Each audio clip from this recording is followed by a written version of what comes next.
Icyumweru cyiza abakristo bavandimwe ni icya kane cyo mu gihe cy'igisibo, icyumweru cyitwa icyumweru cy'ibyishimo, icyumweru cy'ibyishimo, icyumweru cya letare.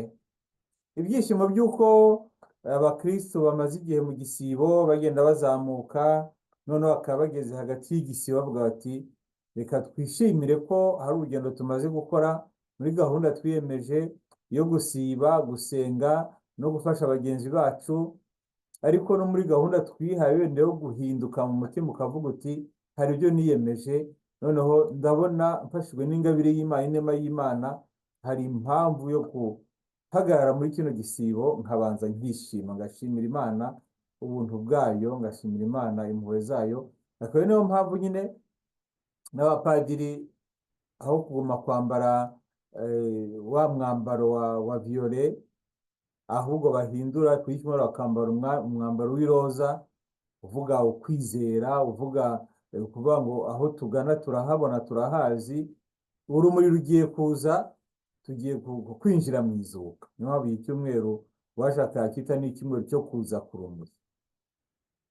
Nyamara amasomo dufite uno munsi wavuga utese Mana yanjye, amasomo, isomo rya mbere mu gitabo cy'amateka umutwe wa 36 rimwe kugeza kuri 16, tugataruka kuri 23. Iyi mitwe baratubwira uko umuryango w'Imana, nka incamake y'umuryango w'Imana, uko wacumuye, umaze gucumura kubera ibyaha byabo byinshi, ukaza kujyanwa mu minyago i Babuloni, bakahagirira ibindi byago byinshi bagezeyo, kubera ko nyine urumva ntibagifite ingoro, ntibagifite aho basengera, ntibagifite iki, ntibagifite abakuru b'umuryango, ahubwo baraho nyine ni impunzi nyine, nako ni abacakara baba batwaye mu minyago. Gutese Mana yanjye, umuntu arishimira kuba umucakara. Noneho iri somo rihuriyehe n'ibyishimo? Aho rihuriye n'ibyishimo ni uko Nyagasani Imana yacu ishobora gukoresha n'abo udatekereza n'ubwo udatekereza kugira ngo ikubohore, igukure mu bucakara, cyane cyane iyo wayitakambiye. Muri iri somo baratubwira ukuntu Imana ikoresha umunyamahanga, umupagani Sirusi w'umunyaperisi, kugira ngo yemeze ko umuryango w'Imana n'abandi bose barabacakara ko bagiye gusubira iwabo bakigenga. Kuvuga ngo abanyayisirayeli ahantu bari nta bategerejeho umukiro, kuko ntibagifite abami babo, abatishwe babaye ingaruzwamuheto, ntibagifite abasaseridoti babo kuko nta bitambo bishobora gutangwa ingoro idahari. Bari kumwe n'abahanuzi, ariko umuhanuzi nta mbaraga zidafite uretse ijambo gusa, nta ngabo bakigira, nta gihugu bafite, ikintu basigaranye cyonyine ni ijambo ry'Imana. Aho bari rero bari kuvuga bati tuzashyira n'ubundi nta kundi imyaka 70 abantu bari mu minyago. Birumvikana ko abenshi mu bavuye mu gihugu bari baramaze gupfa, abakiriho bavuga bati twe twahabiye urwaje. Noneho mu gihe batizeye ko hari amahirwe ashobora kuboneka, ko hari urumuri rushobora kongera kuboneka, Imana ikoresha umunyamahanga wundi Sirusi kugira ngo abasubize mu gihugu cyabo. Bivuga ngo burya bwose ibyishimo byacu ahambere bigomba gutangirira ni ukumva ko inzira z'Imana zidashobora gushira. Abantu bashobora gutega imitego aho bashaka, bakashyira za bariyeri, bakazitira, bagakora ibiki n'ibiki, cyane cyane mu ngoma zo muri iyi si, ariko igihe kigeze ko Imana igomba kubohora abantu bayo, irababohora. Kabone n'ubwo yakoresha n'abanyamahanga, by'umwihariko n'abapagani cyangwa abatemera Imana, cyangwa se abatazi nyine Imana se wa Yezu Kristo. Mu mateka y'isi byagiye bibaho ko abenshi mu bami bataremera Imana bo muri iyi si aribo bareka abakristo bagakora umurimo wabo w'ubukristo. Ikinyejana cya 4 cy'ubukristo, yewe umwami Constantine yari yemeye ko abakristo bashobora kujya basenga, ntabwo yari umukristo. Cyakora nyina we yari amaze kubaho, ariko umwami ntabwo byamurebaga. Ni ukuvuga ngo Imana mwebwe abajarajara, abihebye, abari mu buhunzi, ababuze amahoro, abahangayitse, abarangije kumva ko nta gishobora guhinduka, Imana iri kubabwira ngo nimwishime kubera ko inzira zanjye zo ntaho zirajya. Imana hari aho tugera ukabona ko ariyo yonyine ishobora gutanga amahoro, ishobora gutanga ibyishimo, ishobora gutanga ubumwe, ishobora gutuma buri wese yisanga mu mutima we. Ibi ngibi bishobora kutareba gusa ubu buhunzi bwo kuba mu mahanga cyangwa se gutwarwa mu minyago cyangwa kuba abacakara, ingaruzwamuheto n'ibiki. Bishobora no kuba n'uburyo umuntu ashobora kuba yarihebye mu mutima we, akumva nta nzira yindi y'umukiro ishoboka, ati narasenze byaranze, ntako ntagize byose byarananiye, aho bigeze reka nihebe. Oya, Imana ifite inzira zindi ishobora kunyuzamo kugira ngo ugusohore muri ibyo bibazo urimo, muri izo ngeso wenda zakunaniye, muri ubwo buzima bwawe bw'umwijima. Inzira z'Imana zo ntabwo zibarika. Iki cya mbere gishobora gutera umukristo kugira ibyishimo, kuvuga ngo uko biri kose inzira z'Imana ziracyahari. Iyo yashoboye kubona inzira mu nyanja, igashobora gukora ku buryo umwari w'isi ujya abyara, igashobora gukoresha abanyamahanga kugira ngo babohore umuryango wayo, ntabwo ibibazo byanjye biremereye kuruta umugambi w'Imana kuri njyewe. Ikindi cya kabiri rero cy'impamvu y'ibyishimo by'umukristo ni ukumenya ko Imana umubyeyi we ari umunyempuhwe, ko nta kintu na kimwe yashoboye kumwima, kuko yamuhitangiye n'umwana we kugira ngo adukize. Uwo ni Paulo mutagatifu ubitubwira aciye ku Banyefezi umutwe wa 2 kane kugeza ku murongo wa 10, aho rwose atubwira ngo nta kintu na kimwe dushobora kwiratana, kuko Imana itubohora ku bushake, ku bwende bwayo. Ariko cyane cyane ntacyo wiri kuvuga ngo nakoze iki nakoze biriya, n'aya magambo nyine ntacyo utanga, ntacyo ukora. Imana yakubohoye, yawukuye ku ngoyi y'icyaha, ibukura ku bucakara, ibushyira mu muryango w'abana bayo, atari ukubera ko uri mwiza cyangwa igitangaza, ahubwo ari ukubera nyine ko ari Imana nk'umubyeyi. Ibyo rero yabyujuje ku buryo budasubirwaho muri icyatwa cy'ivanjiri tuzirikana kuri iki cyumweru. Ibyishimo byo kumva ko Imana ikunda iyi si yacu. Ibyishimo byo kumva ko kabone n'intambara, imidugararo, intege nke, ibibazo, ibyorezo n'ibiki byose bishobora kuza muri iyi si, kabone n'abadakunda isi bashaka kuyisengeramo imbere, Imana ikunda isi birenze urugero, ku buryo yatanze n'umwana wayo kugira ngo adukize. Ivanjiri yo hano umutwe wa 3 guhera kuri 19-21 baratubwira ngo Yezu abwira Nikodemo ati, mbese nk'uko Musa yamanitse inzoka mu butayu, niko n'umwana w'umuntu azagomba kumanikwa, kugira ngo umwemera wese agire ubugingo bw'iteka. Koko Imana yakunze isi cyane, bigeze aho itanga umwana wayo w'ikinege, kugira ngo umwemera wese atazacibwa, ahubwo azagira ubugingo bw'iteka. Icyakora Imana ntiyohereje umwana wayo ku isi ngo ayicire urubanza, ahubwo agira ngo akize isi. Umwemera wese ntacirwa urubanza, ariko utemera aba yaciriwe urubanza, kuko atemera izina ry'umwana w'ikinege w'Imana. Dore urwo rubanza urwo ari rwo ni uko urumuri rwaje mu isi, abantu bakikurikira umwijima kuruta urumuri, kuko ibikorwa byabo byari bibi. Koko rero ukora ikibi wese yanga urumuri, kandi ntarwegere, agira ngo ibyo akora bitagaragara. Naho rero ukora iby'ukuri ajya ahabona, agira ngo agaragaze ko ibyo akora biba bikorewe Imana. Ayo ni amagambo y'ivanjiri ntagatifu uragasinzwa Kristo. Ivanjiri rero mu Gifaransa byita ngo ni chef d'œuvre. Iyi vanjiri ni incamake y'icyo ari cyo kwitwa umukristo. Kwitwa umukristo ni ukumva ko Imana yakunze isi cyane izwita mwana wayo w'ikinege kugira ngo umwemera wese atazapfa ahubwo azagira ubugingo bw'iteka. Iyi vanjiri ikurikira cyangwa se iri mu kiganiro cya Yezu agirana na Nikodemu. Nikodemu uyu nguyu yari umunyamategeko muri Isirayeli mu rwego rw'abafarisayi, akaba ari umuhanga mu mategeko. Ntabwo umuhanga gusa, akaba umwe mu bakuru b'abanyamategeko muri Isirayeli.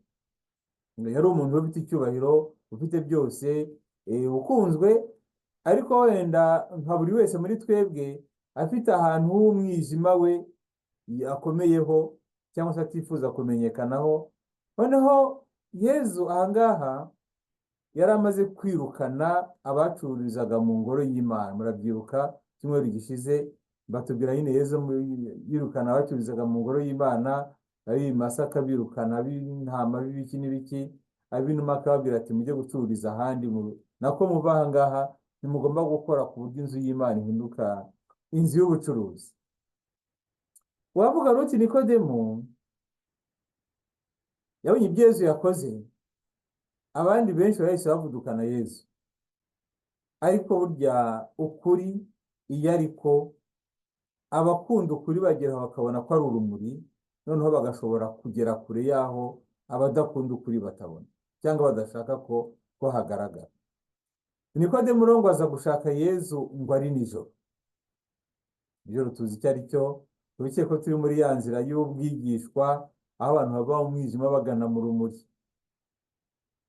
Wenda ashobora kuza kumushaka bati ni ukubera gutinya ko bene bari bumusike ko yagiye gushaka Yezu, abandi bati oya, umwijima wari umurimo yagiye asanga Yezu. Ariko ikiri ukuri cyo nuko bariya babigisha amategeko muri Isirayeli, b'abafarisayi, baba n'abangaba b'abanditsi, mu by'ukuri bakunda kuzirikana ijambo ry'Imana nijoro. Akazirikana ijambo ry'Imana mu ijoro, na Yezu yarabikoraga. Ubwo yajyaga mu ijoro akarara mu musozi asenga, azirikana ijambo ry'Imana. N'abaherezabitambo rero nako n'aba bafarisayi n'abanditsi, kuko bakunda gushakisha icyo Imana ivuga, akenshi bajyaga nyine bashakaga bwije bakajya kuzirikana ijambo ry'Imana muri ako kwijima aho Imana ishobora kubaganiriza. Ntabwo rero byatangaza ko aje asanze Yezu kuri ako kagoroba, kubera ko muri ya gahunda yo kurushaho gucengera mu by'ukuri ibyo atumiza cyangwa se ibyo yemera. Ngamusanze mu ijoro rero barasa nk'abavugana ikiganiro kitumvikana, ariko hari aho bigera ukagira ngo Yezu asigaye avuga wenyine. Iyi vanjiri irashimisha cyane kuko nta na hamwe batubwira igihe Nikodemu yagendeye. Ese yageze aho aba nk'umuntu uri gushengerera, kwa kundi kwa Mariya murumuna wa Marita wicara ku birenge bya Yezu akamutega amatwi gusa, akamwumva, akamureba, ubundi akanezerwa. Ese Nikodemu yaba yaragumye aho ngaho nawe yumva amagambo ya Yezu, cyangwa Yezu yaba yarageze ku bintu biremereye Nikodemu ntakigendera, Yezu agasigara wenyine, akagomba kuvuga wenyine, kuko nabyo birashoboka. Icyo iyi vanjiri twereka ni uko hari aho Yezu yageze, Nikodemu basanga bari kuganira, ntabwo bongera kumuvuga. Ni ukugira ngo wowe wumve iyi vanjiri ufate umwanya wa Nikodemu. Wa Nikodemu noneho wibuke ko Yezu yujuje biriya byakozwe mu gitabo cy'ibarura umutwe wa 21, aho umuryango w'Imana wivovoteye Imana, maze bari mu butayu bakaribwa n'inzoka zifite ubumara. None Imana ikabwira Musa ati fata igiti uturishe inzoka mu muringa, nazo nzoka ziri kubarya, uyimanike hejuru y'igiti. Noneho uwubura amaso akareba kuri iyo nzoka iri hejuru y'igiti, uwo nguwo arakira. Nanone ibi ngibi wavuga uti simusaba bihimbye, kuko turabizi twese iyo murebye ikiranga za farumasi, ubuganga, ni inzoka nyine yiziringiye ku giti. Iyo ni ishusho yari isanzweho mu Bagereki, mu Banyamezopotamiya, mbere hose mu Banyamisiri, yerekana nyine kwa kuntu inzoka yiyuburura, kavuga ati ubuganga butuma natwe twiyuburura, ubuvuzi butuma n'umuntu yiyuburura. Noneho iyo shusho rero yari isanzweho, Imana yayibwiye Musa iyihinda isura. Aho niho haryoshye cyane. Fata inzoka nka ziriya ziri kubarya, wowe uyikore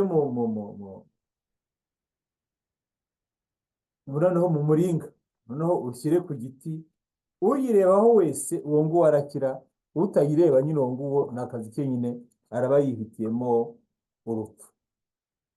Nuko ngo abayirebye bose bakagira bate? Bose bagakira.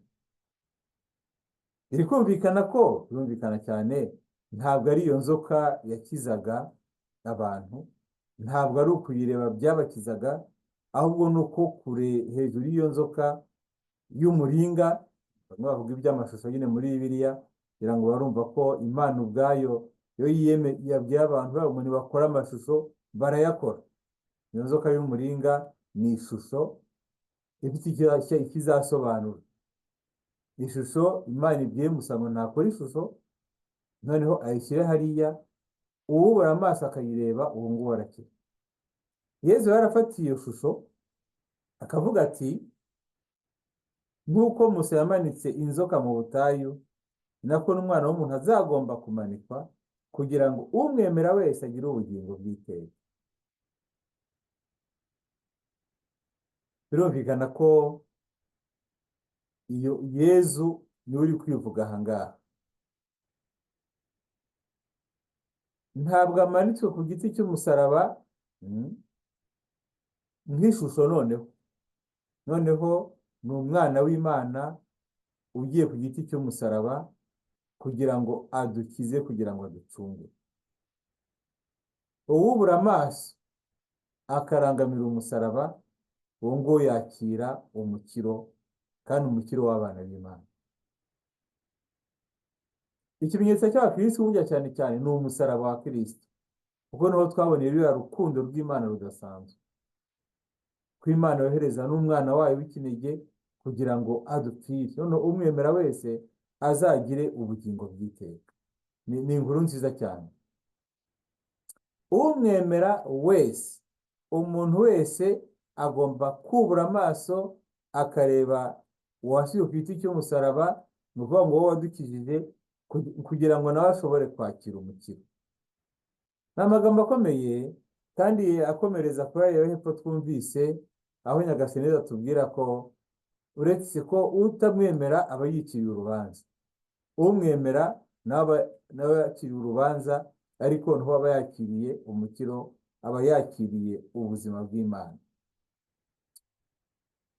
Gutinyuka rero kureba kuri Yezu uri ku musaraba bisa nk'ibiducira urubanza byo kubona tudashobora kugera kuri urwo rukundo yadukunze, ariko bikatubera n'impamvu yindi y'ibyishimo, nta kimwe cy'ibyishimo nyine.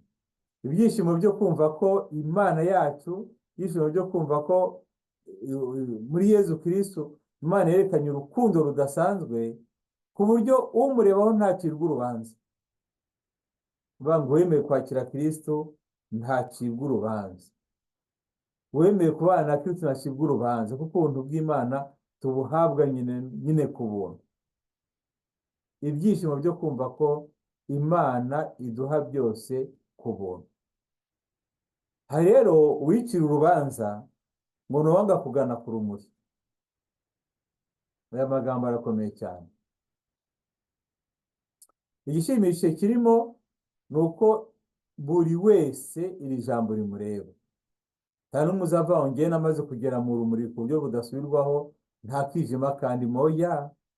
Ahubwo aya magambo akomeye cyane ko abantu b'isi banze umwana w'Imana kubera ko bikundira umwijima kuruta urumuri, ibikorwa byabo bikaba ari bibi. Hari ukuntu ari ijambo rireba buri wese.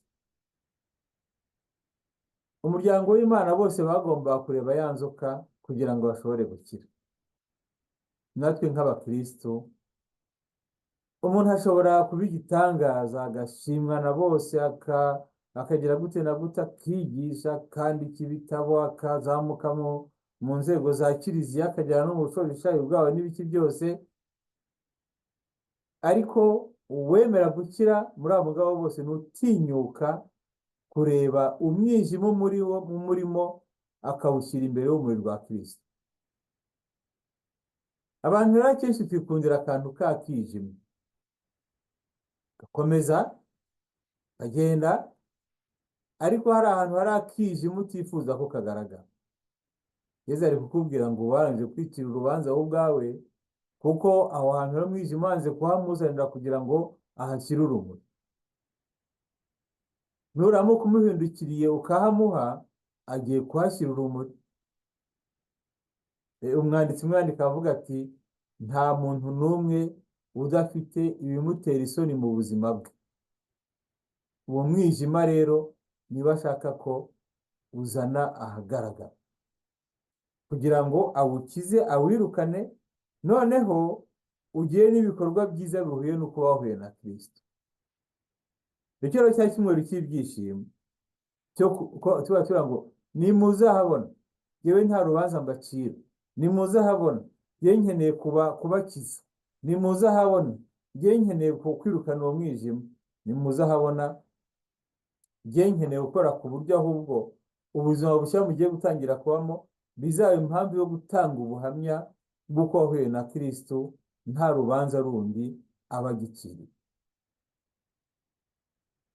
Icyumweru cy'ibyishimo abakristo bavandimwe rero, tuzamuke tugana Kristo,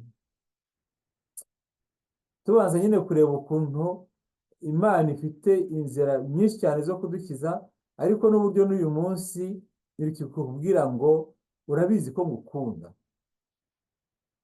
Iyo jambo ni ryiza cyane, kubwira mugenzi wawe ati uzi ko Imana igukunda, wari urabizi? Uzi ko Imana igukunda kugeza ubwo yatanze umwana wayo, nta kimwe ishobora kukwima, kuko yatanze n'umwana wayo kugira ngo ushobore kwakira ubuzima.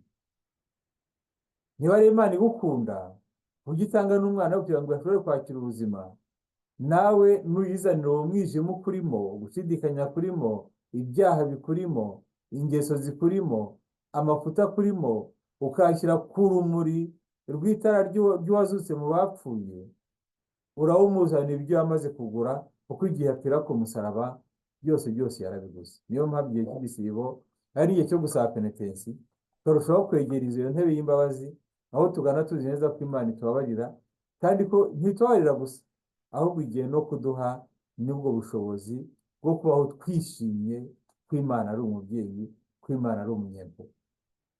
Icyaduha ngo iyo nkuru nziza igenda igere mu bateza intambara muri iyi si, bakasa nk'abagaragaza ko bya byishimo bidashoboka.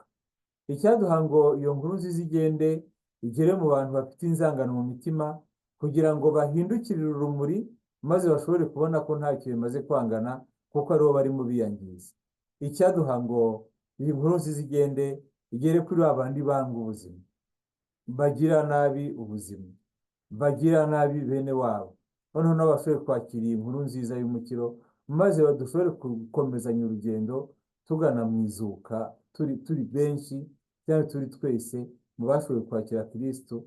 Icyaduha ngo iyi nkuru nziza igende uko batarashobora kwakira Kristo, bamenye ko n'abeza ashobora kubakoresha kugira ngo bashobore guha abana b'Imana ukwigenga. Iyi minsi ikurikira iki cyumweru cy'ibyishimo, tugenda tugana muri cya cyumweru cya gatanu n'icy'amashami n'icyumweru gitagatifu. Ni hahandi tugomba kurushaho kwegera umubyeyi Bikira Mariya, akatwigisha uburyo iyi minsi ya nyuma yibayemo ikomeye, bikaduha natwe kumenya uko tugomba kuba mu buzima bwacu, cyane cyane mu bihe nk'ibi ngibi nyine bamwe baba batekereza ko muri iyi si uburyo imeze nta byishimo bishoboka, nta munezero ushoboka, maze adufashe kutwumvisha ko inzira z'Imana zitari zarangira, kuko Imana yacu ikoresha byose kugira ngo idukize. Iyo Mana we nibaho umugisha. Mu izina ry'Imana Data na Mwana na Roho Mutagatifu, amen.